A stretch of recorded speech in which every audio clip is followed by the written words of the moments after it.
नमस्कार, मेरा नाम ज्ञानेश्वर है और आप देख रहे हैं खबरों के पीछे। रोज रात 9 बजे एक नई कहानी लेकर हम आपके सामने हाजिर होते हैं। अपराध की दुनिया की कई कही अनकही कहानियों में से एक कहानी हम आपके साथ साझा करते हैं।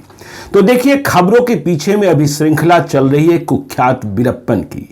अब कुख्यात वीरप्पन के अंत का समय भी आ रहा है, क्योंकि के विजय कुमार साहब एसटीएफ में आ गए हैं। और आज खबरों के पीछे का एपिसोड नंबर है 340 और वीरप्पन की श्रृंखला शुरू हुई खबरों के पीछे में एपिसोड नंबर 305 से। तो आज वीरप्पन श्रृंखला की यह स्टोरी नंबर है 36। तो देखिए, जैसा आपने जाना 339 में कि के विजय कुमार आ गए हैं और वे एसटीएफ को दुरुस्त करने में लगे हैं। पहले के अनुभव इतने खराब रहे हैं, इतना नुकसान झेला है कि के विजय कुमार ने फैसला किया है कि देखो, ट्रेनिंग में, तैयारी में जितना पसीना बहाना है बहा लो, लड़ाई में खून कम बहाना चाहिए। वैसे भी जब उन्हें एसटीएफ में भेजा गया, जयललिता ने भेजा, तब लोग तंज कस रहे थे, ताने मार रहे थे। पत्नी ने भी कहा था, घर में गुम चप्पल तो ढूंढ नहीं पाते हो, वीरप्पन को तलाश लोगे क्या। खैर, ये सब बातें होती रहती हैं। तो के विजय कुमार जैसे ही एसटीएफ में पहुंचे वीरप्पन को मारने के इरादे से, तो देखिए, एसटीएफ जो थोड़ी सी निराश थी, परेशान थी, हताश थी, लेकिन लड़ाई बंद नहीं हुई थी। वहां जोश आ गया, नहीं, अब हमें आखिरी लड़ाई लड़नी है। और हुसैन, जो सबसे बड़े दुश्मन एसटीएफ के भीतर वीरप्पन के थे, उन्होंने बुनियादी गलतियों की ओर के विजय कुमार को इशारा दिया। तो अब के विजय कुमार जो गलतियां थी उन्हें करेक्ट करने में लगे हैं। और एसटीएफ के जितने जांबाज हैं, जो थोड़े से निराश थे, हताश थे, उन्हें फिर से एसटीएफ में डबल स्ट्रेंथ के साथ उन्हें ले आए हैं। देखिए, मोहन नवाज, करप्पू स्वामी, जिसके बारे में कहा जाता है कि यदि आपको वीरप्पन को जानना हो तो इंसाइक्लोपीडिया ऑफ वीरप्पन है। राज राजन, अशोक कुमार, संपत रामालिंगम, ऐसे लोग जो वीरप्पन से लंबे अरसे से लड़ रहे हैं, वे अब अंतिम प्रण ले लिए हैं कि वीरप्पन को मारेंगे। और एसपी तमिल सेल्वन, जो पहले वीरप्पन के एम्बुश में बहुत ही गंभीर रूप से घायल हुए थे, वे भी जोश खरोश के साथ वापस आ गए हैं। तो देखिए, जो एसटीएफ को ठीक करने की, दुरुस्त करने की जो व्यवस्था के विजय कुमार ने की, पहली व्यवस्था यह की गई कि कोई भी रेड के पहले हम बाजार से राशन खरीदने नहीं जाएंगे, क्योंकि जैसे ही हम राशन खरीदने जाते हैं, वीरप्पन को खबर मिल जाती है। फिर एसटीएफ के भीतर वैसे लोग तलाशे गए जो सुस्त थे या गड़बड़ थे। उन्हें के विजय कुमार ने उनकी मर्जी से मनपसंद पोस्टिंग तमिलनाडु में दिला दी, ताकि वे कोई खबरी न बन जाए। और फिर एसटीएफ में शामिल होने के लिए, नए लोगों को शामिल होने के लिए कॉल दिया गया। बहुत सारी अर्जियां आई, लेकिन के विजय कुमार ने उन्हीं लोगों को सिलेक्ट किया जिन पर के विजय कुमार भरोसा करते थे। वैसे आईपीएस ऑफिसर्स या दूसरे ऑफिसर्स, उनमें से 2 ने एक ही के नाम की अनुशंसा की हो। तो बड़ी संख्या में नई भर्तियां भी हुई। और इसके बाद जो बड़ा फैसला था, जिधर हुसैन ने इशारा किया था कि देखिए, वीरप्पन गैंग में अब तो 4-6 लोग ही बचे हैं, लेकिन हम जाते हैं बड़ी टुकड़ी में 15 के साथ, 15 से कम नहीं जाते हैं। ऐसे में जो एसटीएफ की पैरेड होती है, रेड पैरेड होती है, वह दूर से ही देख लेता है और इसके बाद या तो हम पर हमला बोलता है या भाग जाता है। तो बात यह तय हो गई कि जब वीरप्पन के गैंग में 4-6 लोग ही बचे हैं, तो हम क्यों 15 जाएं। तो अब यह तय हुआ कि एसटीएफ की टुकड़ी में भी 6 लोग ही जाएंगे। लेकिन सवाल यह था कि 6 की टुकड़ी, तो इतने लीडर्स कहां से आए जो उस टुकड़ी को लीड करें। यह संभव भी नहीं था कि नए लीडर्स पैदा किए जाएं, क्योंकि देखिए, एसटीएफ 10 वर्षों से है जो वीरप्पन के खिलाफ लड़ रही है। वीरप्पन की उम्र भी 51 ईयर्स हो गई है। तो सवाल यह पैदा होता है कि यदि हम बाहर से लीडर्स लाते हैं, जिन्हें न जंगल की आवाज का पता है, जिन्हें न जंगल के तौर तरीकों का पता है, तो वे लीड क्या करेंगे, वे तो और भी मिट्टी में मिला देंगे।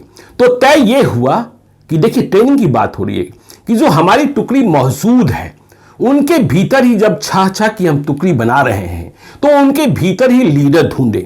तो लीडर भी सामने आ गए और मिले भी जो अपनी टुकड़ी को लीड करने के लिए तैयार हुए। अब देखिए, के विजय कुमार ने यह सिखाया। तो हमें इस बात के लिए तैयार होना है कि हम 15 घंटे तक जंगल के भीतर लगातार एक्शन में रह सकें और बहुत ही छोटे छोटे विराम लें। और ट्रेनिंग का फार्मूला रखा गया 4S से, 4S से। पहला S मतलब साइलेंट, और दूसरा S मतलब स्टेल्थी, तीसरा S मतलब स्मार्ट, और चौथा S मतलब स्मॉल। यह बात भी समझी गई कि देखिए, हमें जंगल के भीतर खाक छाननी है, रात को चलना है, लेकिन एसटीएफ की जो ट्रेनिंग अब तक हुई है वह ट्रेनिंग, नाइट ट्रेनिंग जो है, रात की ट्रेनिंग जो है, वह 25% ही है। तो ऐसे में हम रिजल्ट कैसे हासिल करेंगे? रात में हमारा एक्शन जो है वह ठहर जाता है, तो इसे हमें करेक्ट करना होगा। अब जब देखिए, वीरप्पन को मारने का अंतिम निर्णय ले ही लिया गया है कि अब उसे मारकर ही छोड़ना है, तो यह देखा गया कि देखिए, कर्नाटक की एसटीएफ के साथ हमारी तनातनी है, मतलब तमिलनाडु की एसटीएफ की। कहने के लिए तो ज्वाइंट टास्क फोर्स बनी हुई है, पर दोनों के बीच घोर तालमेल का अभाव है। तो के विजय कुमार ने अब यह समझा कि कर्नाटक एसटीएफ के साथ जितनी लड़ाई है या जितने मतभेद हैं उन्हें खत्म करना होगा। इस बात को अनुभव किया गया कि दोनों एसटीएफ के बीच भरोसे की कमी है, एक दूसरे को नीचा दिखाने की होड़ है। तो अब इसे खत्म करने को के विजय कुमार ने कर्नाटक की एसटीएफ के साथ मीटिंग शुरू की और एक एक बिंदु पर करीब 20 दौर की बैठक चली, 20 राउंड मीटिंग्स चली।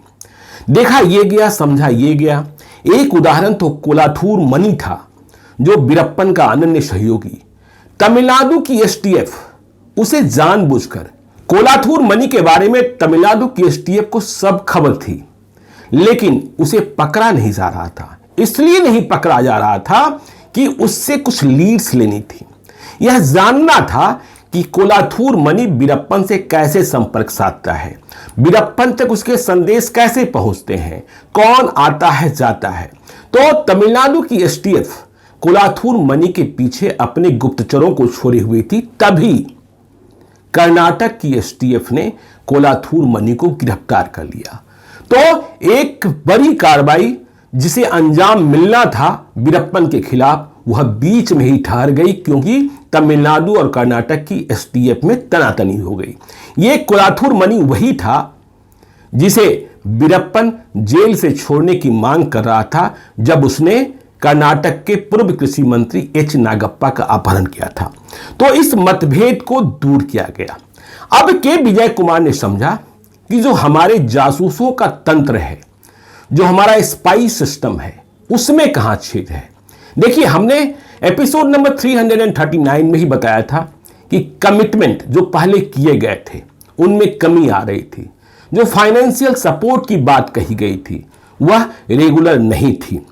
तो के विजय कुमार ने यह समझाया एसटीएफ को कि देखिए, बगैर हम अपने मुखबिर के किसी भी युद्ध को नहीं जीत सकते हैं।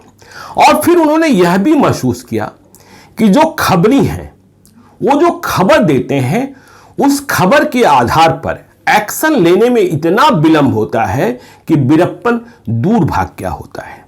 खबरी सबसे अधिक किससे जुड़े होते हैं? सिपाही से, कांस्टेबल से, जो एसटीएफ के कांस्टेबल हैं, क्योंकि जो कुल बल होता है, स्ट्रेंथ होता है, उनमें 80% से अधिक तो कांस्टेबल ही फील्ड में होते हैं।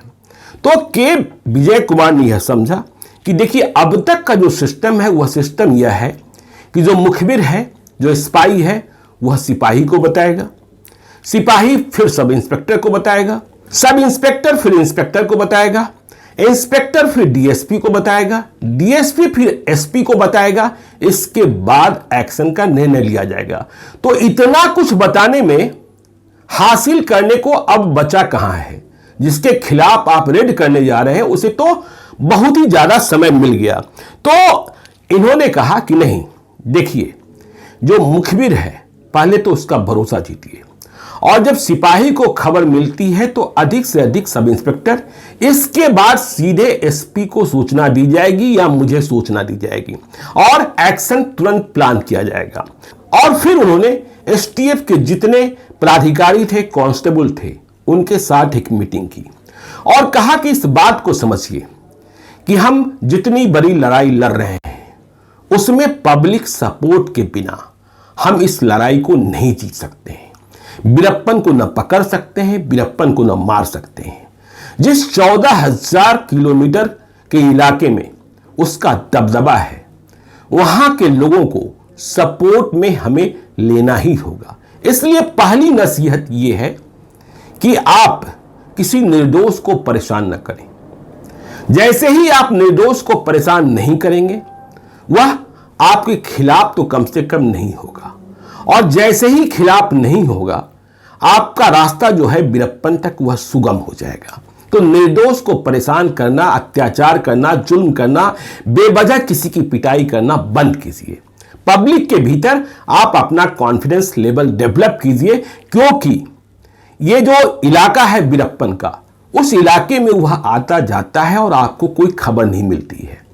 तो आता जाता है वह सिर्फ खौफ के कारण नहीं आता जाता है, उसे चाहने वाले लोग भी पैदा हो गए हैं और उसके लिए दोषी भी हम हैं, क्योंकि हमारे लोगों ने भी टॉर्चर किया है।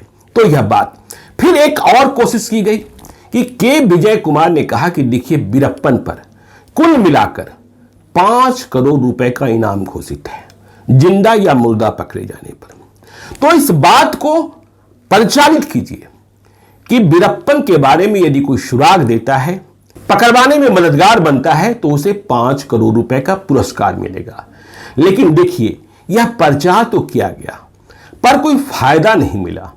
दरअसल वीरप्पन का प्रभाव या वीरप्पन का ठिकाना जिन जंगली क्षेत्रों में था, वहां गरीबी बहुत थी। देखिए, खबरों के पीछे के एक एपिसोड में जब वीरप्पन की श्रृंखला चल रही है, तभी हमने बताया था कि ऐसे लोगों की बड़ी संख्या थी उस इलाके में जिन्होंने 20 रुपए का नोट पहली बार वीरप्पन की मदद से प्राप्त रुपए में ही देखा था।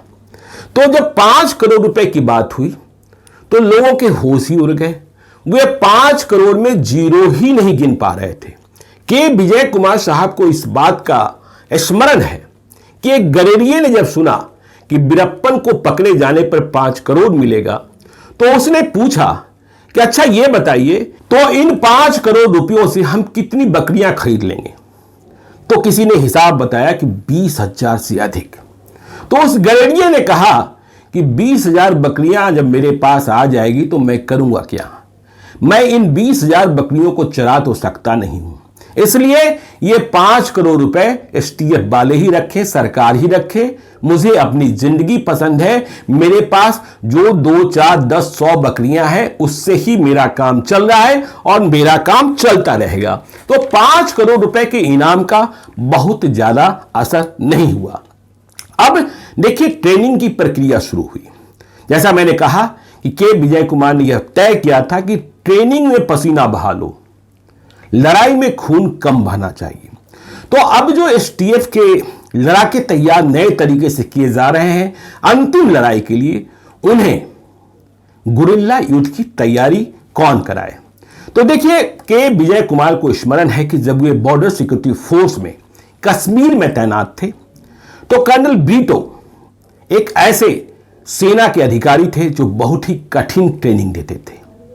तो के विजय कुमार ने कर्नल ब्रीटो को संपर्क किया, दोस्ती की याद दिलाई, साथ काम करने के दिनों की याद दिलाई और मदद मांगी।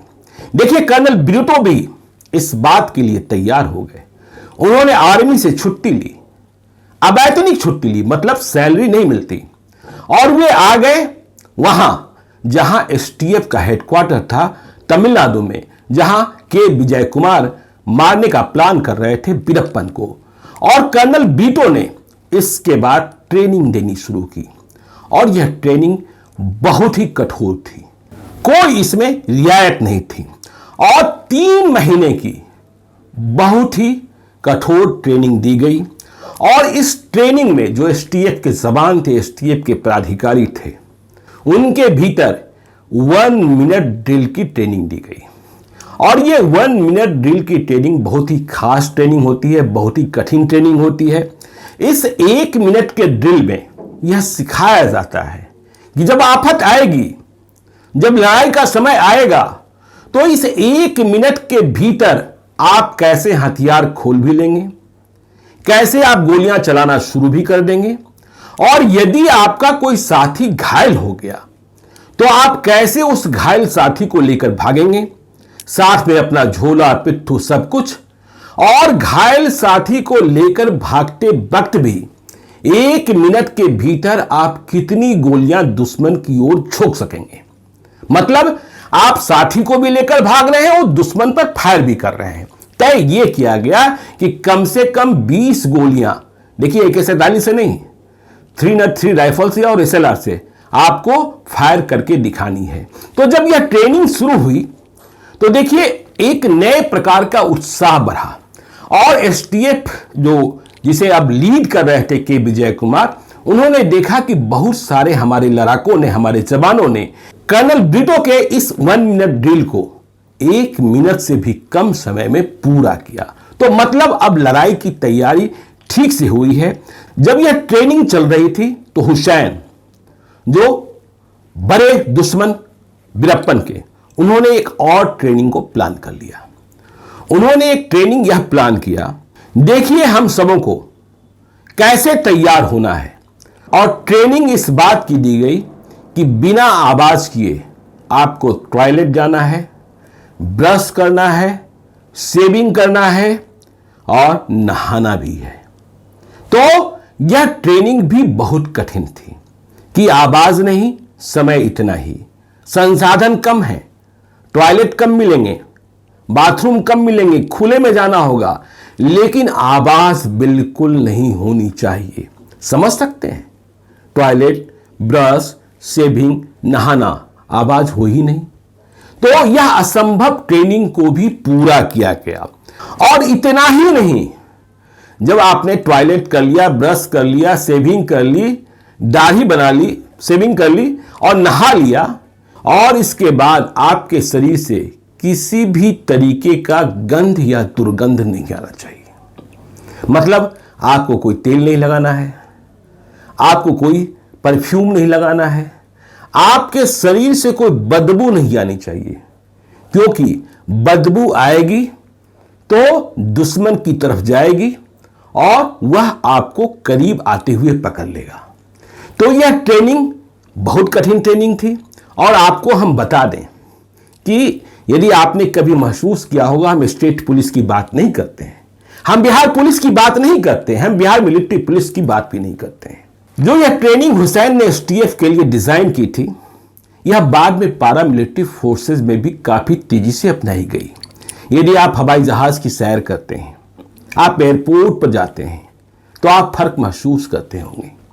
आप जानते हैं कि एयरपोर्ट की सिक्योरिटी की जिम्मेवारी CISF के पास होती है, सेंट्रल इंडस्ट्रियल सिक्योरिटी फोर्स, केंद्रीय औद्योगिक सुरक्षा बल।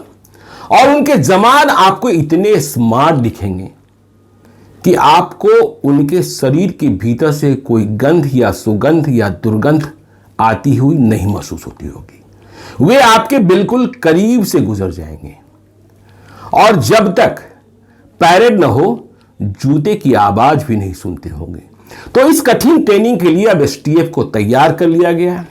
और अब समस्या यह है और विचारणीय पहलू यह है कि अब वीरप्पन पर चढ़ाई कैसे की जाए।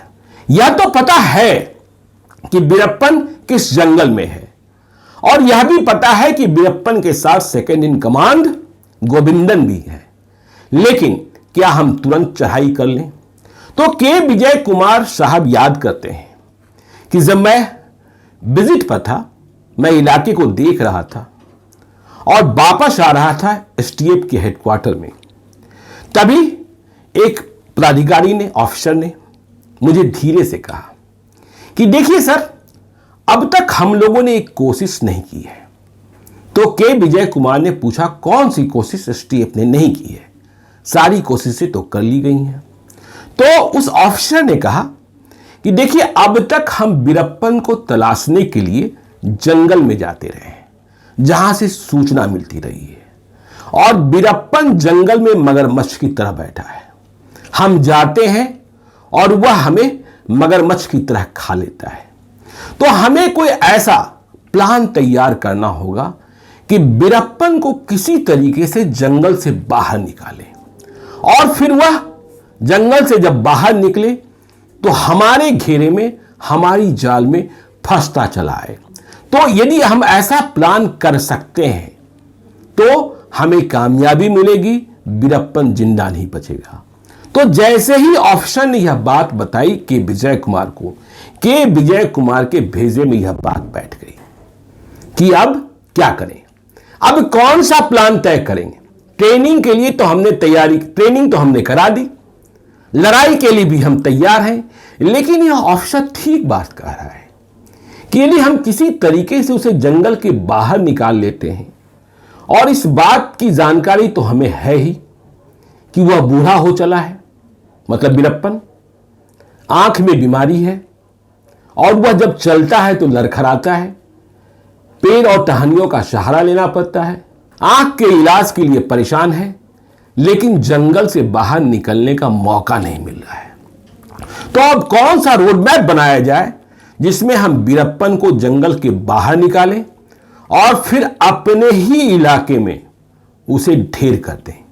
तो के विजय कुमार के दिमाग में यह बात चलने लगी है, प्लान भी तैयार होगा, वक्त लग रहा है, लेकिन जो प्लान तैयार हुआ वह प्लान क्या था और इसमें किसने कौन सी भूमिका निभाई, 3 महिलाओं का जिक्र भी आएगा, एक सिविलियन महिला का जिक्र भी आएगा जिसकी बहुत बड़ी भूमिका है। तो ये सारी कहानी आपको बताएंगे, मुथुलक्ष्मी का जिक्र भी आएगा, पर आज नहीं, बीरप्पन की बेटी का जिक्र भी आएगा। तो इसके लिए आपको इंतजार करना होगा खबरों के पीछे के एपिसोड नंबर 341 का। तो आज के लिए इतना ही। चलते चलते, यदि अब तक आपने हमारे YouTube चैनल खबरों के पीछे को सब्सक्राइब नहीं किया है तो जरूर कर लीजिएगा, और यदि इस वीडियो को आप फेसबुक पेज के माध्यम से देख रहे हैं तो पेज को लाइक कीजिएगा। एक और अनुरोध कि यदि आप मुझसे कोई कहानी सुनना चाहते हैं, मुझे कोई कहानी बताना चाहते हैं, कोई भूल सुधार चाहते हैं, या सीधे तौर पर संपर्क करना चाहते हैं, तो आप हमें gyaneshwarlive@gmail.com पर मेल कर सकते हैं। बस इतना ध्यान रखिएगा कि यदि कोई विशेष कहानी सुनाने बताने को कह रहे हैं तो उस कहानी मतलब वारदात की तारीख, साल, स्थान का पता है तो आप हमें जरूर बताइए। अपनी डायरी के पन्नों में उसे तलाशने में हमें मदद मिलेगी। डायरी में वह कहानी नहीं मिली तो रिसर्च टीम को भी कहेंगे, कहानी सुनाने की कोशिश करेंगे। मेल करते वक्त आप अपना नंबर भी जरूर लिखकर भेजिए ताकि हम आवश्यकता होने पर आपसे बातचीत कर सकें। आपकी पहचान को हम तब तक गोपनीय रखते हैं जब तक आपसे अनुमति न प्राप्त कर लें। तो आज के लिए इतना ही, हमें दीजिए इजाजत। मिलते हैं बीरप्पन श्रृंखला की अगली कहानी के साथ जो उसे मौत के करीब ले जा रही है, कल रात ठीक 9 बजे। बहुत बहुत धन्यवाद।